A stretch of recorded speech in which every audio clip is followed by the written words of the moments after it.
ఇంత వరస్టా, ఇంత దారుణమా అనిపించేలాగా ప్రతీది వైలేషనే. ఈ రుషికొండకు సంబంధించినటువంటి ప్రతి అంశాన్ని కూడా వైలేషన్ కింద మనం ఖచ్చితంగా కన్సిడర్ చేయొచ్చు. దాంతోపాటు ఈ ఏదైతే ఈ ప్రాంతంలో ఉన్న ఈ భూమిని ఆల్రెడీ కొండగా ఉంది కదా, ఈ కొండని తవ్వి మనం ఒక భవంతిని కట్టాలి. లేదా టూరిజం సంబంధించి కట్టిన కొండని తవ్వి కదా కట్టాల్సింది.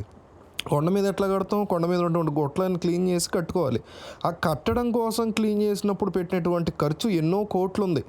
40 కోట్లు 80 కోట్లు ఉంది ఏకంగా. ఆ కోట్లు కూడా ఒక చెవిరెడ్డి భాస్కర్ రెడ్డికి సంబంధించింది ఎవరిదో నేరుగా బినామీ కంపెనీ బీఈసీ ఏదో ఉంది, ఆ కంపెనీకి కూడా అప్పచెప్పేశారు చివరికి. అంటే ప్రతీదీ కూడా జనం సొమ్ము మళ్ళీ తీసుకెళ్ళి వాళ్ళ జేబులో వేసుకోవడం, దానికి వంక చూపించడం. పైగా అదేంటి అంత కొండ మీద ఎందుకుంటాడు మీ సీఎం అని అడిగితే, గత టూరిజం మంత్రిగా ఉన్నటువంటి మహాదేవత రోజా గారు ఏం చెప్పారంటే, వెంకటేశ్వర స్వామి ఏడుకొండల మీద ఉండట్లేదా, అమ్మవారు ఉండట్లేదా, సింహాచలం అప్పన్న ఉండట్లేదా, అన్నవరంలో ఆయన ఉండట్లేదా, మా అన్న కూడా దేవుడు ఉంటాడని ఏకంగా దేవుడితో పోల్చి చెప్పినటువంటి సందర్భాలు తలుచుకుని ఈరోజు జనాలు సిగ్గుపడుతున్నారు. ఈ రకమైనటువంటి ప్రభుత్వాన్ని మనం ఎట్లా ఎన్నుకున్నాం, వాళ్ళు అట్లా చేస్తే ఇంత గుడ్డిగా ఎట్లా ఉన్నామని.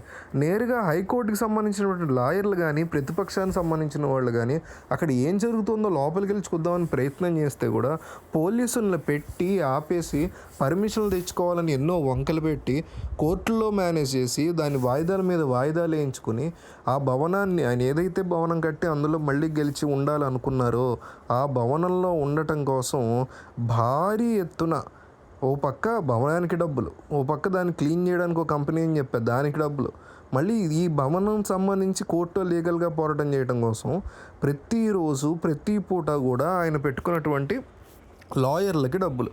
ఇట్లా ప్రజాధనాన్ని ఏ రకంగా సర్వనాశనం చేయాలి అంటే ఈ రాజకీయ పార్టీలని, ఈ నాయకులను చూసి మనం చాలా స్పష్టంగా అర్థం చేసుకోవచ్చు. ఈరోజు దాన్ని సినిమా షూటింగ్లకి ఇచ్చుకోవడం తప్ప అది ఎందుకు పనికిరాదు. అది మహా అయితే ఎన్ని సినిమాలు తీస్తారు?